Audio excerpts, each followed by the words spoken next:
We have three panelists here who have been making radio and audio, each with their own smarts and styles here in Canada. Nora Young, who's the host of Spark. It's a show about technology and trends on CBC Radio 1. Jensen, who's the producer of CANADALAND podcast and also hosts Indielicious. And right at the end is Doug Ward, who's worked for the CBC for over 30 years. He was the creator and founding producer of As It Happens, and is currently the board chair of Farm Radio International. So before we get into the conversation, I'd like to give a special thanks to McMillan for sponsoring the venue, to community partners, CHUO 89.1 FM, who is broadcasting live, and the NCRA, which is the National Campus and Community Radio Association. And finally to the title sponsor, the Canadian Commission for UNESCO, which connects Canadians with UNESCO, that's the United Nations Educational, Scientific and Cultural Organization, through intercultural dialogue, knowledge sharing, and capacity building. The Commission connects and engages civil society and governments in the development of peaceful, inclusive, and sustainable societies. Radio is an important means for the achievement of UNESCO's constitutional mandate. It contributes to UNESCO's commitment to develop and to increase the means of communication between peoples and to employ these means for the purpose of mutual understanding. There's more. UNESCO believes that radio greatly facilitates the free flow of ideas to the remotest areas, reaching out to most disadvantaged people and disseminating educational and cultural content. UNESCO strives for free, independent, and pluralistic media, as well as freedom of expression and freedom of the press. Okay, so let's get started. We're going to start with Nora. Can you tell us what is your personal perspective on radio, how that's changed as the medium is changing in the last few decades? Well, I guess for me, I came into radio right at the transition when we were both still cutting tape and doing digital editing at the same time. And so that's kind of the long lens through which I see this, is that long transition to digital. And one of the things that I really, when I was thinking about this, is that it's hard to remember back, but we didn't used to have a sense of what other people were doing. So craft meant really just what the people in the same building as you were doing. You had no idea, unless you actually physically traveled somewhere else, you had no idea what people were doing in Denmark or in Britain or whatever. So that's an amazing thing I think that's changed about radio. Obviously digital has made a huge difference in terms of making it not exclusively audio as well. What we're doing increasingly is becoming visual as well and textual as well as audio. The other thing I would say on the more negative side about how radio has changed is that I feel like, to me it feels in a way that we're in danger of becoming, I read about something on the internet and now we're having a commentary about it, as opposed to less kind of original journalism, and I think that's a little bit of a risk. Katie or Doug, do you want to jump in, share your perspective? Well, I think that one of the wonderful things in the electronic age and the digital age is that there's a free publisher out there called the internet. And so people who are very good amateur craftspeople who love audio, they can now have an audience without having a radio station to broadcast over. However, from a point of view of a registered licensed broadcaster, that is another source of competition. So that's a challenge, and it's one that we're going to have to face. But I think that there's so much to learn from all these amateurs and poorly paid people doing podcasts that the bigger public broadcasters can learn from them. And you, Nora, you raised that point. I think that we've got the public broadcasters have to listen. And then the public broadcasters also have to realize that a lot of their product will be listened to not over air, but by young adults who are washing the dishes or commuting to work on a subway. I think it's interesting that podcasts have become part of the dialogue that we have with people at a party. Before, maybe 10 years ago, people would bring books, newspapers, magazines on the subway, pick them up from the newsstand, and now people download podcasts and slip their earbuds in, and they're really just proactively downloading stuff the next day to be a part of their normal commute. And I think the moment we'll know that radio is really changing is when, in a romantic comedy one of the main leads works at like a podcast company like Gimlet, then we'll know that podcasts have really made the mainstream. I think we're close. Yeah. We're really close. We'll be playing some video today throughout the webcast of people who do make radio and audio. So first up is Jesse Brown. He's the host and founder of the podcast called CANADALAND that Katie produces. And it expanded to a full news site in 2014. Jesse would like to know about what podcasting and public radio can learn from one another.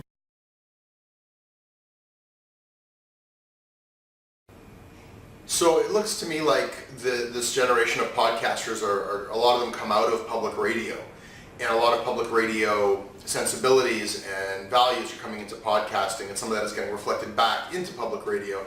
So my question for the panel is, what should we keep of public radio as radio becomes podcasting, which it looks like it's gonna in one way or the other, and what should we lose?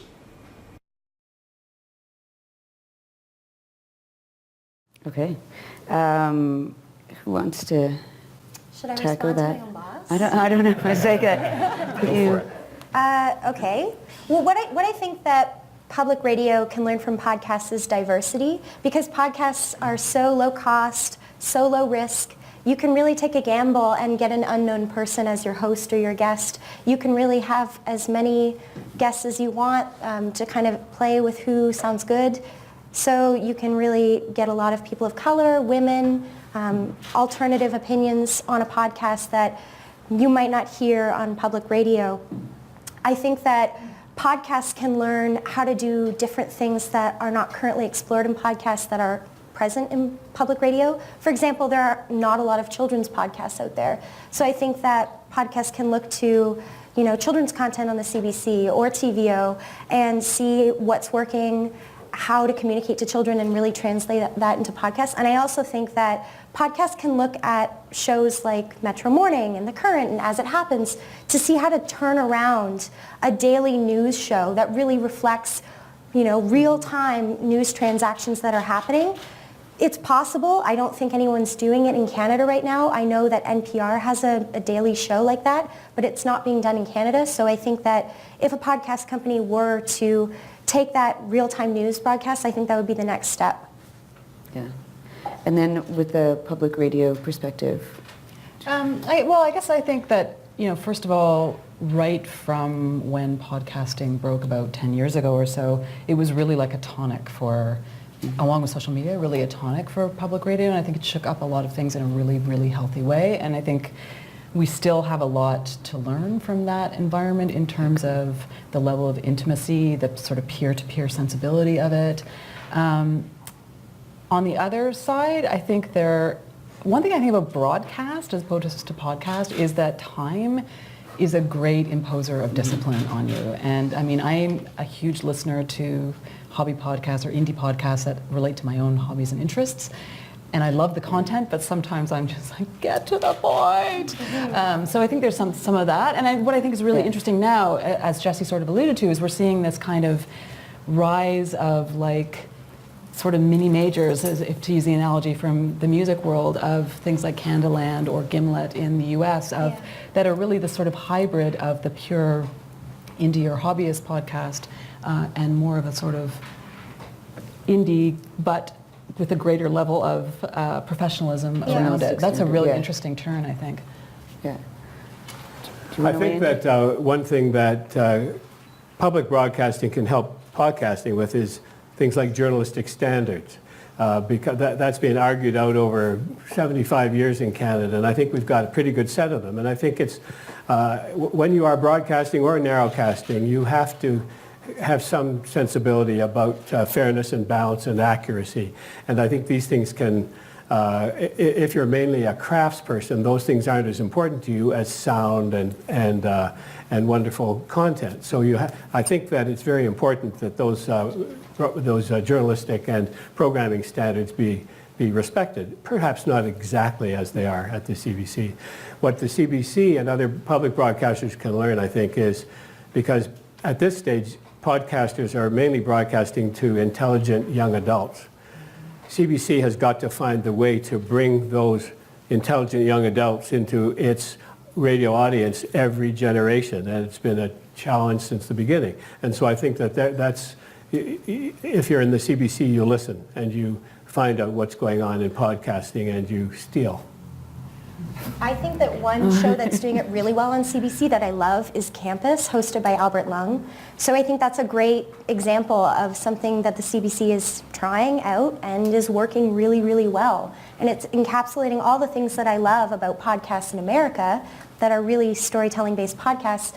And it's also really appealing to me because it's targeting my demographic and it's telling stories that I care about. And although one of the guests was anonymous one day, I recognized that person from my undergrad, which was 6 years ago. So it was crazy. It was such a refreshing moment to actually hear a guest that was my age who was on the air and having their story told. Yeah, it'll be interesting to see. I mean, obviously there are like budgetary constraints as well as like time constraints with how much broadcast time is actually available. But I think it'll be really interesting to see as CBC starts experimenting presumably more with podcast-only formats, how like internally that can improve the culture of the organization and create more opportunities for experimentation. Yeah.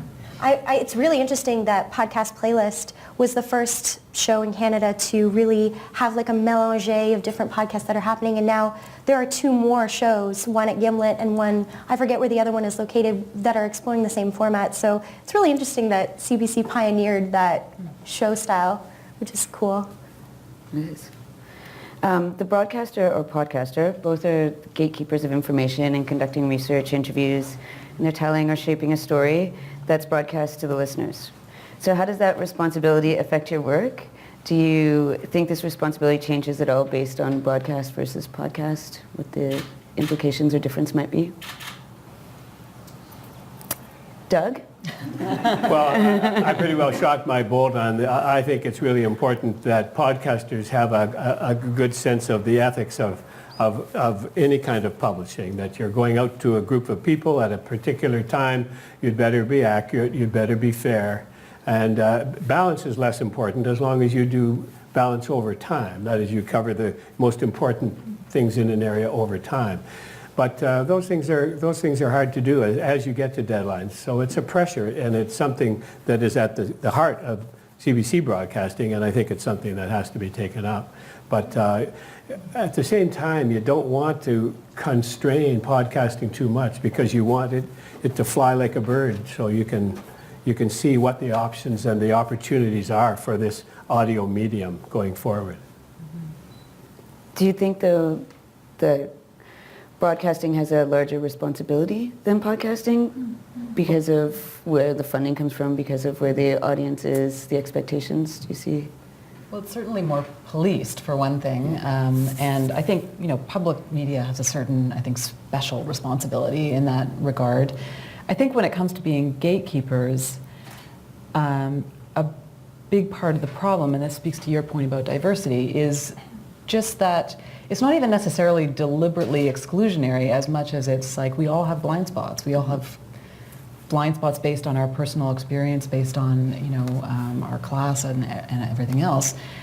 So that notion of diversity and getting a multiplicity of perspectives is, I think, really important in terms of addressing that notion of balance and fairness. I mean, from the more general perspective of being a gatekeeper, though, I think that who gets on Mark Maron's podcast, that's as much of a gatekeeper within the comedy world as who gets on Spark is within the technology world. So I think there's certainly like an ethical compulsion to be honest. At the same time, I think one thing that people really value about podcasts is that you can be hopefully fair, but certainly more perspectival. Like I have a hobby podcast that I do with my friend Kathy Bond, and it's really just the two of us spouting our opinions about what we think about technology and trends and media, right? And that's the gig, right? If you don't want to listen to that, then don't listen to the podcast, right? So, but within that, you still feel the responsibility to be fair, right? And to be accurate in as much as you can. There are 2 points I want to make about this. The first is that as an investigative podcast, we bear a huge responsibility to protect sources. We bear a huge responsibility to get our facts right to the best of our ability as fast as possible. And we are also beholden to the fact that we are crowd-funded, we're also beholden to make sure that we are doing something that is worth funding. So every show has to be better than anything else we could make the day before. And the other point I want to make is because I think anytime someone is watching what you're doing, whether you're on the street and you're busking, or you're writing a column in the Toronto Sun, or you're making a podcast, or you're on the air, you have to be aware that the people you have on your show, the stories you choose to tell, those are all creating the standard bearer for the conversations that are happening in your country. So if the only voices that you're having on your show are cis white men, then you're basically setting the standard that those are the only voices that should be heard, and those are the only stories that are being told. So as a female, obviously white person, I'm always trying to really stretch the boundaries of who I know, who I can call upon in my network to bring on the podcast, to make sure that I'm not just telling a story from my perspective, that we're hearing something outside of Toronto. That's a thing that I struggle with a lot, because I am a little younger than some people. And Who would that be? And it can be hard to find voices that are outside of Toronto for me personally. So in that way, I feel like a greater pressure and an urge to reach out to people in Vancouver and Halifax and Montreal and Saskatchewan, Regina, wherever. Yeah, and deadline pressures always come up against that, right? Because there's always the metaphorical Rolodex of the people that you can call on really easily, and stretching yourself to go beyond that is important, but it's a challenge. Oh yeah, we turn around Shortcuts same day. So I just stopped producing Shortcuts, which is our weekly news roundup, and we would basically figure out the guest on the show the day before, get all the news clips, package them together, and then record at 3 p.m. and then have that up on the website, fully produced by 8 o'clock. So my first time I ever produced it, it took me 12 hours, and then by the last few episodes, it was taking me 3. So just the pressure of having to produce that and making sure that we had a steady list of people who sound good on the air but are also diverse is very important. Mm-hmm. Yeah, it's incredible. So we've all heard of Serial, I'm assuming. It's one of the most successful podcasts and definitely changed, I think, the playing field. It's in its 2nd season now. I have not started listening, but I listened avidly to the 1st season. So I wanted to get your take on it. Did you listen to it? What is your perspective on it and how it plays into this conversation about radio as an agent for change and how that is changing overall? Start with Nora? Sure. I did listen to the 1st season. I have not listened to the 2nd season. My initial reaction, I think, like a lot of people in broadcasting or podcasting, was what a brave thing to do, to commit to that level of long-form storytelling is kind of incredible. And I remember when I first heard about it thinking, really?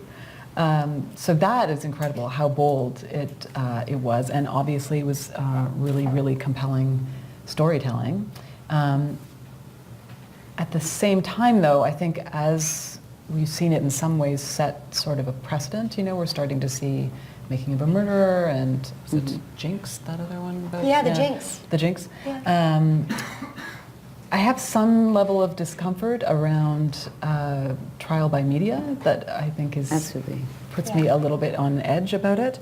But certainly I think like the notion of having that level of care and attention to telling a story, certainly not the first time that journalists have gone back into cold cases or, looked back on people who were convicted of a crime, but the potential there, I think, for careful journalism to be persuasive and to play a role in social justice is really interesting. But yeah, the trial by media thing makes me a little bit queasy, I have to say. Yeah, they opened up the case, Adnan's case again. Yeah. So it had some impact. Did you listen, Katie? I listened to the 1st season. I kind of got into it late, which is great because I love binge listening to podcasts. I cannot stand just listening to one episode, a pilot episode, and then not knowing that there's more available to me if I love it. Some things I loved about Serial was the original composition done by Nick Thorburn of the Unicorns from Montreal. So that was really lovely to hear a Canadian composer featured on something that was so viral. I also loved that it was a really popular show. Like the virality of that first season was insane. At the end of its run, it had over 120 million downloads, which is more than all of the people who listened to or watched Girls or Louis or Mad Men, which is crazy because those are such cultural institutions. So I love those two elements of it. I thought it was great that I don't have to say podcast and then tell everyone what I do. Oh, it's like radio, except you can listen whenever you want. So that was really convenient for me. And I have not listened to the next series, the next season, because although I really am fascinated by the work that Julie Snyder and Sarah Koenig did, I'm more of in a position right now where it's whet my appetite, but I really want to explore different true crime podcasts like Criminal and the fictitious podcast Limetown, which I highly recommend. And also even more sci-fi podcasts like Welcome to Night Vale are really interesting to me now. And I'm also really in the mood for female-fronted and story-told podcasts, not necessarily narrated, but podcasts like Another Round or Black Girls Talking, you know, those kind of podcasts. So I'm not really in the mood for true crime as told by Serial right now. But I'm sure it's great. Oh, what about you, Doug? Did you listen to it? I listened to about half of the first season's episodes, and by that point I had had enough. I was less interested in the two protagonists. Why am I listening about these two people who I thought were quite good? I also had the concern about balance going forward. But what knocked me off my feet was what you're saying, the number of young adults who listen to long-form talk journalism. I think it was greatly helped by the music, the original music as a part of it. I mean, who in CBC gets to have the original musical bridges in their programming? So some very important things were done right. And I think going forward, just the thought that you've got bright young people out there who really want long-form journalism in a serial format, that's wonderful. Yeah. Although it's interesting that, I don't know if this is reflected in you guys here, but it's interesting that the four of us just said, yeah, we all listened to the first season and none of us listened to the second season. Who's listened to the first season of Serial here? Who's listened to a lot of people. Who's listened to the second season? We got some fans. More than us. There's some.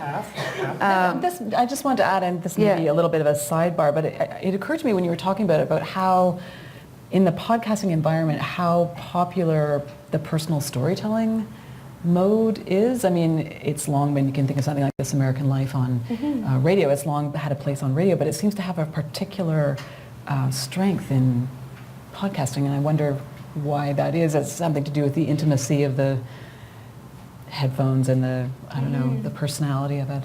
Yeah, that's a good question. I think we have a question from the floor. Yeah, we've got a couple online questions that I thought I'd ask you guys now. The first is, do you think podcasts offer a viable business model that can overcome sustainability issues that we've seen with commercial and public radios? So that question's from Mark LeClaire. Thank you for that question. Thanks, Mark.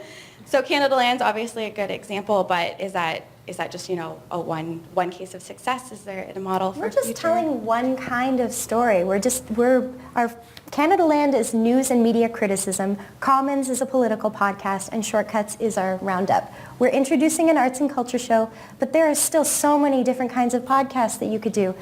Where's our sports podcast, right? There are so many different kinds of podcasts that we don't have the market cornered. Pacific Content just hired some big names. Maybe they're going to start churning out some branded content. There's still a lot of opportunity to fund your podcast. You just need to make a quality product, stick to the schedule. If you say this is a weekly podcast, you can't do two weeks in a row and then go off the map for 3 months because your listeners are going to say, well, this person is not taking this seriously. So yeah, I think that it's a fundable model and you just have to really commit to what you're doing. Yeah, it's interesting thinking about what the business model is for this. I mean, you have your business model. Another model that people seem to be pursuing is branded content, whether that's to that's what Pacific Content is doing, whether you're in the business of producing something that's not, insert positive message about Philip Morris cigarettes here, but Yes. it's branded content.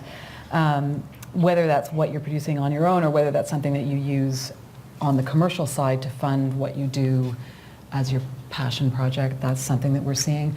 My only note about this, because it's not my first time at this rodeo, like I was around for the first generation and wave of excitement of podcasting in 2005, 2006, where there were a lot of similar conversations about, we're going to do branded content, or we're going to start these little networks that are going to draw more attention and bootstrap up the focus. And then after a few years, podcasts were not the sexy thing anymore, and it wasn't the sexy way to brand your company any longer. So I think that's a little bit of a cautionary tale in terms of some of the business model challenges out there. But on the other hand, a lot of things have changed now. I mean, people, smartphones are pretty much the norm in Canada. People are used to consuming media on their mobile devices a lot more. That's the technology around it is a lot easier, both as a creator and as a consumer. So hopefully enough has changed that it'll be completely sustainable going forward. Yeah. There's another question. Yes, I have another question from the audience online, and it's about new media. It's from Christian Maduka, and he asks, is radio being challenged to the point of extinction by new media? We hear it a lot, is radio dead? No. Well, let me go back a few generations. I mean, radio in North America was king until television came in, and then there was a huge transformational change. Television took all the kind of content that could be visual, entertainment, sports, things like that, and of course it did news. And radio, there's a terrible shakeup. I mean, early radio programs, early radio stations were family stations. They did programs for adults and young people and the whole works. And when television came in, there was that chopping up. So you had rock stations and country stations and 7 music of your life stations and up your yin-yang. And then the CBC was left trying to do a broad spectrum. But of course, it really went to certain kinds of cultural programming and certain kinds of information programming. So there's been huge changes to radio, and they will happen again. I don't think as much from digital production, but the listening habits of people. And your audience gets older, and what are their habits of using the media? So I think the important thing is that audio, that we have some well-funded public audio. And that's important, and CBC and others like that would be the ones to produce that or to buy that.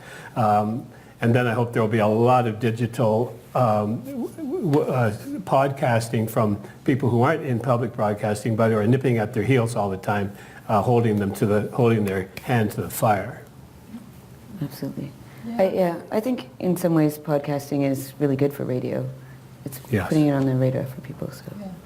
I'm curious to know what you think as somebody who's involved in... I'm really excited. I like this conversation. I think that if I compare it often to like the Napster and the music industry, and not embracing the technology really caused some detrimental things to happen in the music industry, and I think that we have an opportunity right now in radio to embrace the new technology, and I see podcasting as a distribution platform for the content. And so that's the one that's popular now. Maybe it'll be something else, but I think the content, like Doug was just saying, it's still audio, it's still radio. It's just the way it's getting to people. So I think it's really exciting. Yeah. Whenever I'm asked this question, I always like to think, okay, what happens if you're in an environmental situation where, there's a tornado in your town or there's a blackout? Are you going to listen to a podcast or are you going to turn on the radio? Yeah. Radio is not going to die until podcasts are real-time, like on the TuneIn app, and then they are radio. So I don't see a situation where podcasts replace radio ever. Netflix is never going to replace television. They can live side by side, compete healthfully. I don't know about that. Oh, I think there's always going to be a place for the 6 o'clock news on television forever. Oh. Yeah. Interesting. Yeah. I'm just going to take a quick minute to say that Piya has arrived and is going to join us up here. First thing is broadcaster or podcasters when your guest and your host arrive late. Yeah. I'm really sorry. It's Air Canada's fault. It's winter in Canada. Are you wired? Oh, you've got I've got a hand. Yeah. Old school, Doug. Old school. So how do You you want keep to? going. Okay, we'll just jump in. So we talked a little bit about Serial and that the first season of Serial illustrated the criminal justice system in America through one person's experience of it, and particularly towards the end of the podcast became a campaign for justice by the host Sarah Koenig. I guess the question is, do you want what kind of impact do you want to have on your audience when you're broadcasting? So they clearly had a direction that they were going in. When you're doing your podcast or radio show, what is the impact that you're looking to have? Well, I know the direct impact that we're looking to have is to give a voice to journalists and individuals who have been suppressed either institutionally or by a particular person. So for example, when we had Phil Demers on our show to tell the story about the systematic abuse of animals at Marineland, that was a story that wasn't getting told anywhere. It was certainly present online, but it was not given, I think, the due course that it should have. I mean, it was on Mark Maron in the US. He went on Mark Maron's show. But I think it was the kind of thing where we thought this is a situation where, you know, St. Catharines and Niagara Falls are really close to home. Why don't we tell the story? CANADALAND has really taken a stance on advocating for journalists such as Laura Robinson, Paul Watson, Bethany Horn. You know, this is one of the key things that we try to do, is to tell stories that are being suppressed by institutions, just because it's really important. We need to be that alternative voice. Excellent. I think it's a different sort of, because of the scope of your show, the focus, I think the impact is maybe not in a political sense, but what is the relationship or impact that you're trying to build with your audience? I guess for me, I don't particularly have an idea of like, what do I want people to think about technology? For me, it's about the lens through which Spark looks at things is that technology has politics, and that's, you know, your assessment of what the political benefit, what the politics are. We're not trying to shove that down people's throats, but what I would like for people to have a sense of is that, you know, it's not a neutral instrument. It has ethics and politics and ideology and power baked into it. And that's sort of what that's what we're about, right? And that's why we're not a show that does sort of, okay, this week a takeout on the CRTC or whatever. You know, it's like, why did I pick the CRTC? This week a takeout on X. It's really about, let's look at this new thing that probably has good aspects and negative aspects braided through with each other, and let's take apart what's implicit in that, right? So I guess that's what frames it. And sometimes when I hear people complain about the show, they complain because they feel like it's too sunny. And I don't feel like it's sunny. I just feel like it's looking at things with an open mind, but with your critical thinking skills. So that's it for me, really. Excellent. Do you want to? If I can come in here from an African perspective, and although I'm not an African, that's our field of work at Farm Radio. For us, radio is simply a tool to transform rural Africa. I mean, it is not just about information. It's about helping small-scale farmers improve their productivity, improve rural society. And that means information, the best information at the right time for them in the cropping season, but it's also giving them a voice in development, because so much development planning is top-down, but with what we encourage and train broadcasters to do is to get the farmers on air saying that seed that's available is crappy. We can't plant that stuff. It doesn't grow. There's too much, etc. And get people's voices who haven't been on air. Women, we encourage phone-in shows. You find that maybe 90% of the people who control the cell phones are men. So a radio station said, we've overcome that. We just have a second phone-in line, and we only allow women on that line. Wow. And then when we have a phone-in, we take a call from this line, and then from that, so we have 50% women all the time. That's amazing. So there's a brilliant use of the technology, cheap, just a simple little solution. But the whole idea of what we're doing is giving a voice to farmers and then helping them to mobilize, because they're not just going to have a couple of individual people take up an improved practice. If there's a serious problem of degraded soil in your area, you need most of the people to improve, and so you've got to do things like interplant beans with corn so that the beans bring the nitrogen back in the soil. But people have got to sign on, and so you try to find out what are the major issues that farmers agree are important to them, but just they need that little nudge. And so we develop program series, the skeletons of them. All the work is done by the African radio station, but they get farmers talking about the issues and then rising up almost to a religious point where they say, now's the time to decide, are you going to try this new practice now? Because we're going to have 2 months of programming about how you do it, and we're going to listen to you, and that's how that kind of time-bound series goes. And we've shown that you can have a huge effect. In 1 year, you can get 20% of all farmers in that area, 30% taking up the new practice. And if you do it a year later, you can get it up to 40 or 50%. So we aren't just information and society. We are trying to help rural Africans transform their societies and their lives. It's very direct impact. Very directly. Piya, do you want to? I think your question, which was about cereal, I think we have to separate what cereal began as and what it maybe has morphed into, other people sort of see it as. So it began as one story told over a number of weeks. So it was journalists doing journalism. I think the consequence of that has been a lot of activism built around that. And so to pick up on what Doug is saying, I think, what's the engagement with our audience? What do we want that relationship to be? I think it depends where you work and who you're working for and all of those things and what your goals are. I think with Katie's using the example of Paul Watson, clearly CANADALAND, yes, are journalists, but they also do some advocacy within their journalism. And there is nothing wrong with that in this day and age, as long as you're absolutely transparent about it. What's my engagement with my audience when I work at various CBC shows? Broadcasting, to engage them, to make them think, to challenge their own narratives and what their beliefs are. That's my only engagement. There's no advocacy, there's no activism. Okay. I think we're going to show some more video. This is Nick Vanderkock, who hosts and creator of the award-winning and acclaimed podcast Radiotopia called Love and Radio. Nick is curious about the panelists' vision of podcasting in the developing world.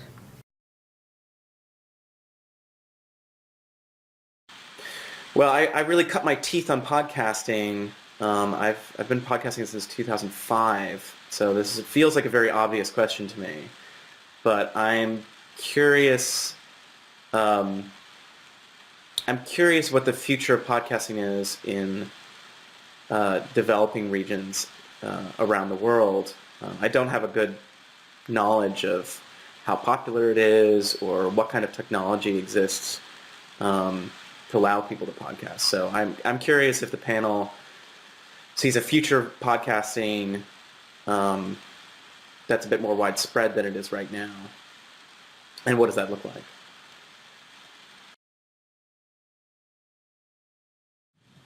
So I'm going to throw this to you, Doug, because you have, I think, more experience. It's kind of speculative. There's not a lot out there yet. You have to have good connectivity for starters, and that's a problem in a lot of the in developing countries. You have to have a smartphone, or you have to have a tablet or something, computer, and most poor people don't have those. So, however, if you're in an urban area in a developing country, I could see podcasts developing for sure, no question about it. The kind of adaptation you get in rural areas of Africa, I mean, you've got villages where there's no power, and yet everybody has a cell phone.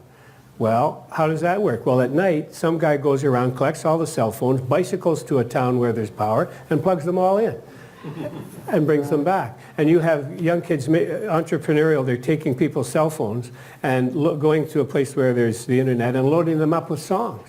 and bringing them back to that town. So all kinds of adaptability in Africa, and so I think it's just a matter of time. But I think podcasting is one of the things that's sort of in the future, but in South Africa, in big place like that, I'm sure there's podcasting, and I'm sure it'll spread a lot. But again, that'll be more a young urban elite experience. Right.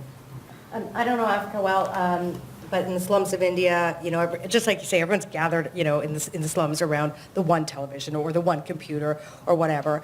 Same in the Gaza Strip. And I would like to think of the future where people are still gathering around to listen to a podcast, but maybe in these areas it's about education. So maybe they're learning how to read and write. If we think of many places in the world where people are being educated because they're poor, working, education is inaccessible to them, maybe podcasts can serve that element first. I don't think people in the developing world are tuning into serial en masse yet, but I see a time where podcasts just replace people gathering around a television set or a phone, and everyone's listening to a podcast instead. Yeah, it's, on the one hand, like when you look at the distribution of technology, people are talking about the next 2 billion, right? What happens when the next 2 billion people come online, mostly on mobile phones?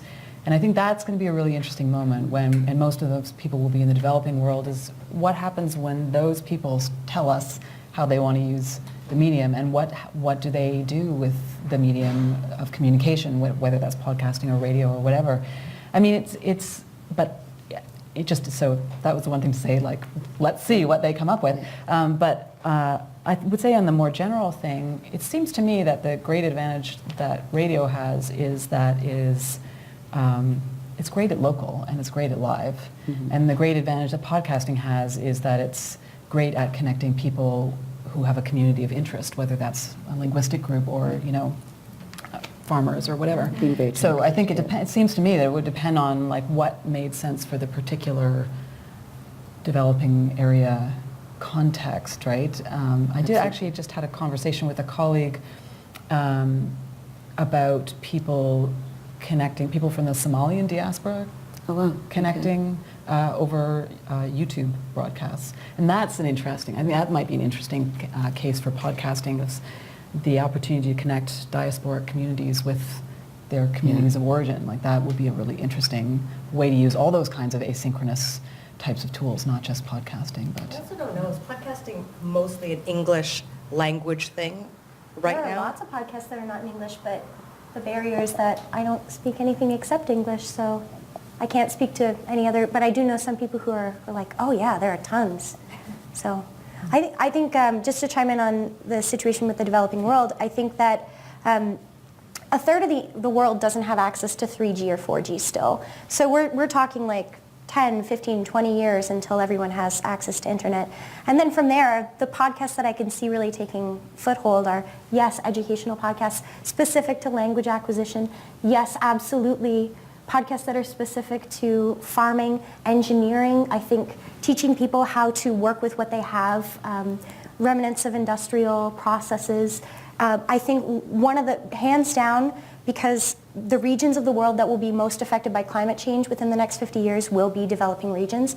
I think that podcasts can act as an ability for people to become educated on how to remedy their immediate environment against the deleterious aspects of climate change. So whether that's drought or fire or increased epidemics of different diseases, I think podcasts can really serve as a tool to educate people on basic medical skills, basic survival skills, that sort of thing. So it'll kind of expand beyond what Farm Radio International is doing and really envelop things that are going to, we can only just dream about the crises that are going to happen in the next 50 years for these countries.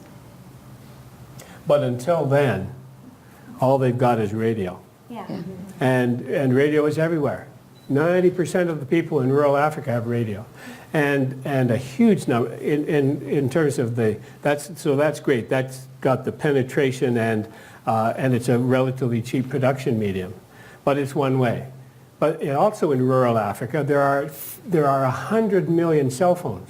100 million. Wow. Now, they're not smartphones, but if you're doing a program about cassava plants and some woman hears it and phones in and says, I've got white spots on the leaves of my plant, and then you find the ag expert and you say, what do you do about that? Well, it's just a simple solution like Ed Lawrence in Ontario. And that gets over the air and gets to the intended audience immediately. Well, think of the difference between the one-way radio and this new sexy new medium of radio plus the cell phone. So radio has been given a rebirth in Africa because of the cell phone. Oh, interesting. That's interesting. There's a question from the audience. All right. The question is, you've been talking a lot about the future of podcasting and education, having a really strong future there. What about a space for criticism? Katie, you might have a lot to say about this. So criticism in all kind of aspects, not just media criticism. I think that there are a lot of people who have a lot of opinions, and podcasting is a great place to broadcast your opinion. So yeah, I think that criticism-based podcasts are a definite genre of podcasts that have a sustainable future. Can I have an example in Africa? We walk a tightrope because we want to help rural communities improve the quality of their lives.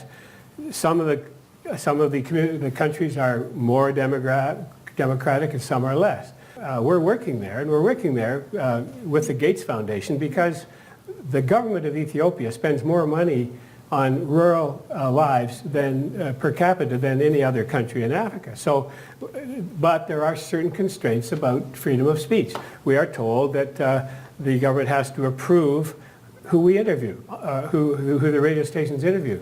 Well, that's a pain in the butt for us. However, we've just taught the broadcasters to do phone-ins, and people phone in, and they haven't got any way to approve or disapprove who phones in. So you're getting people saying, we haven't seen the ag extension worker for 6 months. What's going on here? Or the seed that you're providing is not good enough for us, or whatever. In fact, I think it's forcing the government of Ethiopia to realize that in a way we're speaking truth to power in a way that they can accept. It's not that's totally threatening to their democracy, and they're listening and they're making some changes. That's exciting. That's really interesting. Do you want to add something? I think, yes, of course, criticism will become part of the podcasting world. In fact, it already is. So, the most successful podcasts, we all talk about probably the same 25 podcasts, and like blogs, they're the ones that rise to the top.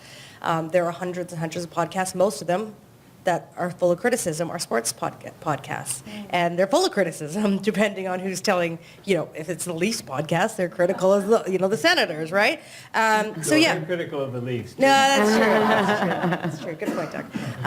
So yeah, I think there's lots of, I'm sure you've established this, and we're at the beginning of where podcasts are going to go, and I think people are going to start twisting and turning them into, and morphing them into other things other than just kind of straight ahead storytelling and interviewing.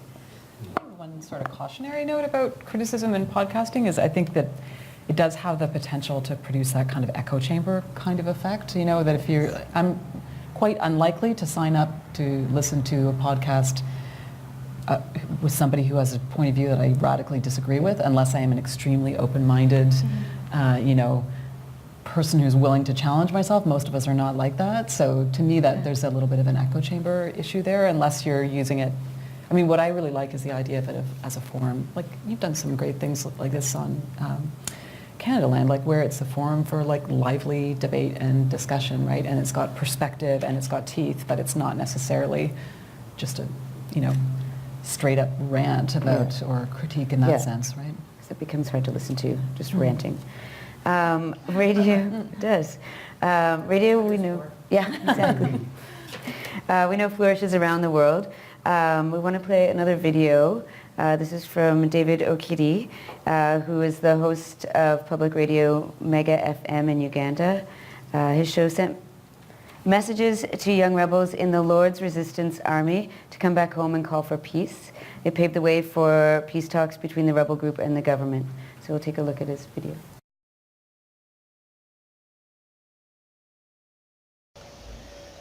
I would like to take this opportunity to greet all broadcasters as we celebrate this year's World Radio Day. I would like to talk a little bit about the role of radio in peace building in northern Uganda, a case of Mega FM where I was its station manager from 2001 to 2011. Mega FM is a government-owned radio station that was set up with financial support from DFID to target LRA combatants, to heed to the call for peaceful settlement of this conflict, return back home, and benefit from the amnesty law that came into force in 2000. The radio station, therefore, developed a weekly radio program called Come Back Home, or in the local language, Gokpacho, that was being aired every Tuesday, Thursday, and Saturday from 10 to 11 p.m., appropriate time that the LRAs were able to listen to the program.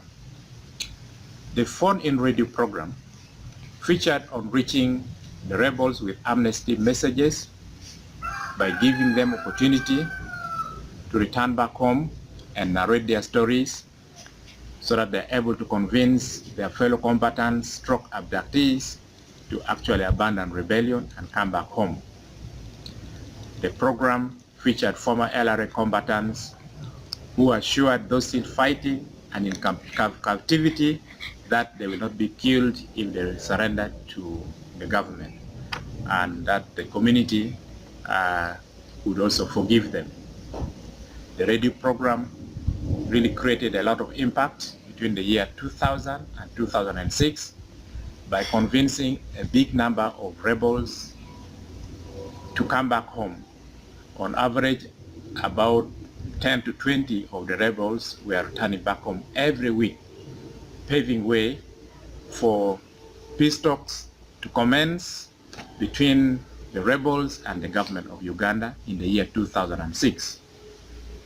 Through this program, Mega FM actually acted as a confidence-building tool for both the rebels and the people in the community, that this program was about peace building and making sure that the conflict in the region came to an end.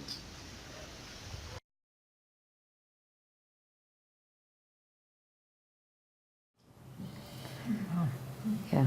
So radio in the developing world has played an integral role in many conflicts and emergencies and natural disasters. The intimacy and emotion radio can draw from someone's voice through the airwaves has been a key to approaching sensitive issues. And while David's story is an example very much from a particular time and place, I'm going to throw to you, Doug. Can you tell us about your experience in handling sensitive topics with your audience? And then maybe... Well, radio in Africa has quite an interesting background. It was started during the colonial period and was mainly in English or French or German or Portuguese, the language of the colonial masters.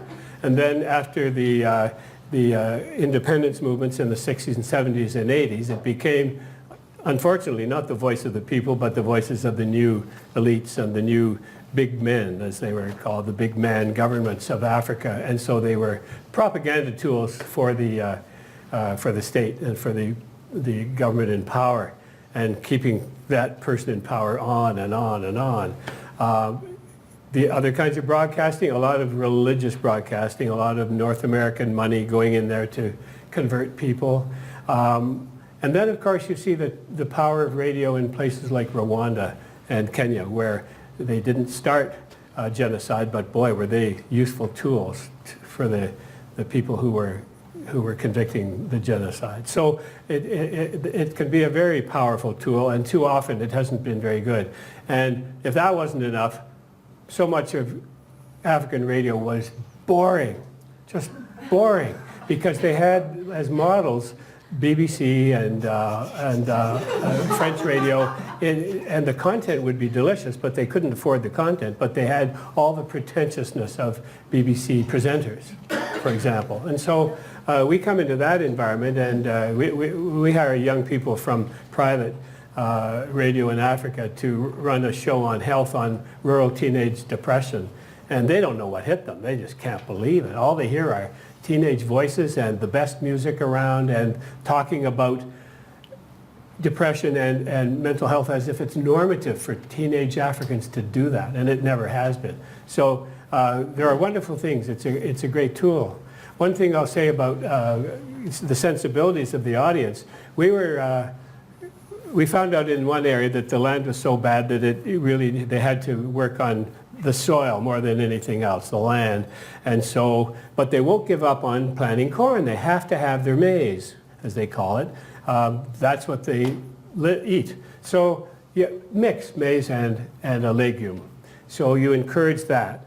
Well, then we were told by a Muslim farmer that we couldn't do that because maize is a sacred crop to Muslims, and you can't mess around with the way you plant it. Well, of course, as Canadians, we all backed off immediately, I'm sorry. And then we thought, wait a minute. So we said, let's talk to some imams, let's talk to some theologians about this. How did this become a sacred crop? Well, you talk to theologians, they said there's nothing sacred about corn. It's a Mesoamerican crop that was brought over as part of the colonial, nothing sacred about that. But what is sacred to us is the land. We said, yes. And so you've got to be careful that you don't just back off on critical programming. There was just one example, and there'd be many. And one thing that I have found, though, is that as Canadians, we've got this rich experience of farm broadcasting going back to the 30s on the CBC. And it's known all over the world. UNESCO put out a book on it in the 50s. It's copied all over the world. But today, we tend to say, I hope you don't mind if I've got some ideas to help you, because people are they just want to engage with you. And you say, so what we say is, try this out as a model, tear it to shreds if it doesn't work in your culture, fix it, adapt it, do what you want, but at least react to this. Make something better if you want. And that's a great way to engage young Africans. They're delighted. They're delighted to work with us. We have mentors. A lot of them are CBC producers who we send programs to, and they, in their spare time, do critiques of programs that African broadcasters are making. And they kill for that. They've never had training like that in Africa, and they never could get it. So we have to be careful that we're not too shy about, take our light out from under the bushel, but be culturally sensitive too, and understand that some things are going to be very different for them. I mean, we called it survival programming, which was, what's the weather like, and what's your commute going to be like? And every morning show has to have that survival information. So we used that we said, okay, you've got to have survival information in your farmer program. Well, of course, for them, survival program was surviving. And we just used the wrong word. So we had to back way off on that. And that kind of thing happens all the time. But that's the exciting exchange for us. Does anyone else want to comment quickly on... I think we're getting close. We've got some time. Trying to read your sign language. About their experience handling, you've probably had to deal with some sensitive topics on CanadaLand. I think it's really important that we're conscious of confidentiality, anonymous sources. We have a public key. We keep information. I mean, trust is so easily broken. It can be broken in a second for anyone, whether they're a broadcaster or a podcaster. So we absolutely take it seriously, and we also have audience listeners who are really, really great at telling us when we've gotten something wrong, because we are based out of Toronto. It's incredible when someone says, hey, that story you reported on in Yellowknife, that's actually not what's going on. I'll actually write a piece for you so you can get your story straight. So when we do get it wrong, it's great that our audience is able to immediately tell us, and at the end of every show, we always give our Twitter handle and our email address. So we think it's really important to be very aware of what we're putting out there into the public domain. And being open to the feedback. And being open to feedback. Yeah. That's great. Piya or Nora, do you have... Well, I think, I don't know, reported from the Middle East for 3 years, and everything was a sensitive issue there. So I think for me, you know, if you go back to your fundamentals of journalism, really, and then add to that some compassion about the people you're talking with and interviewing. I'm just trying to think, what is a sensitive issue that we would talk about in Canada? I can think of someone who's a victim of sexual assault or mental health issues, which are sensitive in that you need to be compassionate for people, as you should be always. But we don't have taboo issues here. And I think it's different when you're talking about in Africa, where if sensitive issues could land you in jail or worse, or in other parts of the world. So I'm not sure really how to answer that question. I think just, you know, be human, use your journalistic rigor, have some compassion in life, and that should guide you, I think, pretty good. Okay. I think there's a question from the audience. We're going to throw it to Barry Rook and then this gentleman right here, right after. Hi, yes, Barry from the NCRA. I had a question specifically. There's a challenge in campus radio across the world, happens here in Canada quite often, around defunding. What would you say specifically to those groups that don't value or view the work of campus or community radio stations as worth putting in $7 or so a semester? I guess this is going to me because I still have a campus and community radio station. So I guess I would ask, you know, defunding by the students, like the student unions taking out the funding, or defunding by the community members. I mean, those are two separate issues. I think if the students aren't listening to the community station on their campus, then perhaps something needs to be done to reinvigorate. You know, the first thing that you came to mind when you said that was when Ryerson's station got their funding pulled, I think, and the whole station was axed because of the way that it was managed. And I think that's, you know, something that was very case specific. But I think any time that someone says, you don't deserve to be doing what you're doing anymore, and we're going to take away your funding, it's a situation where you have to reflect at what you have been doing, why someone's reacting that way, and, you know, really putting a lot of energy into showing and illustrating the value of what you're doing. Okay. One, very briefly, because I had some experience with the Carleton station when it was going through a terrible time. A community or a university station has to have at least one program that is a must listen for every student. It has to be so energizing, it has to be so edgy that you just have to listen, or because it's going to be talked about in the pub that night. If you don't have that show, you're going to get defunded.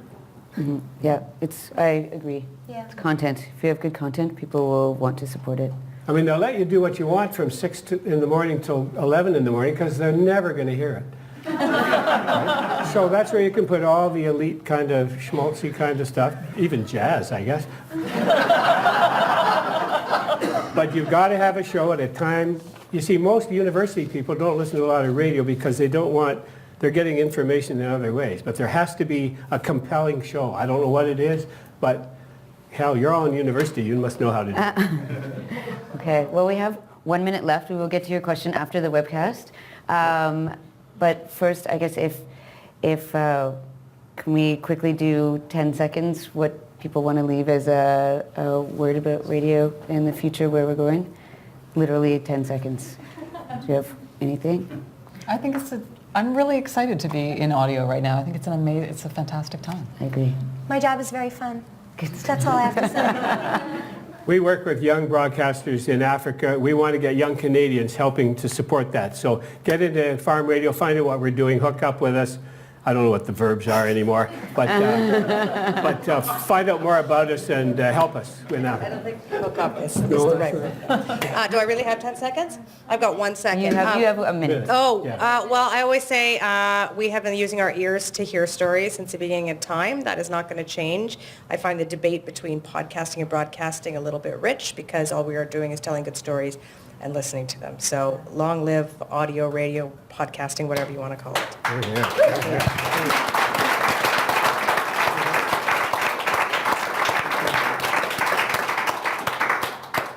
Thanks to McMillan, thanks to Farm Radio, and thanks to everyone here who came out and everyone who watched online. Thank you. Yes, here. Thank you for